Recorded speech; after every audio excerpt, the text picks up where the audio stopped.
अस्सलाम वालेकुम। मेरा नाम ज़ुहैब अहमद आ। जाफर एग्रो सर्विसेज ਦੇ ਵਿੱਚ ਮੈਂ ਐਜ਼ ਅ ਫੀਲਡ ਅਫੀਸਰ ਅੱਡਾ ਫਲੋਰ ਤੇ ਕੰਮ ਕਰਦਾ ਹਾਂ।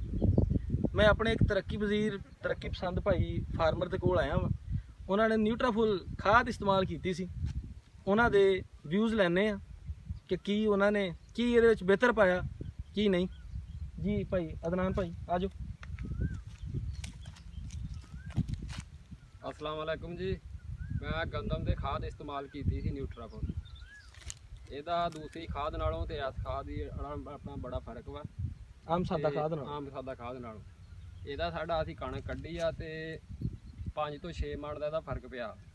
ਬੂਟਿਆਂ ਦੇ ਵਿੱਚ ਜਾੜ 'ਚ ਕੀ ਫਰਕ ਨਜ਼ਰ ਦੇਖਿਆ ਤੁਸੀਂ? ਇਹਦਾ ਉਹਦੇ ਨਾਲੋਂ ਬੂਟੇ ਵੀ ਮਤਲਬ ਜ਼ਿਆਦਾ ਵਾ, ਸਿੱਟੇ ਉੱਤੇ ਜ਼ਿਆਦਾ ਇਹਦੇ ਨਾਲੋਂ, ਜਾੜ ਜ਼ਿਆਦਾ ਵਾ। ਜਾੜ ਜ਼ਿਆਦਾ ਵਾ ਇਹਦਾ।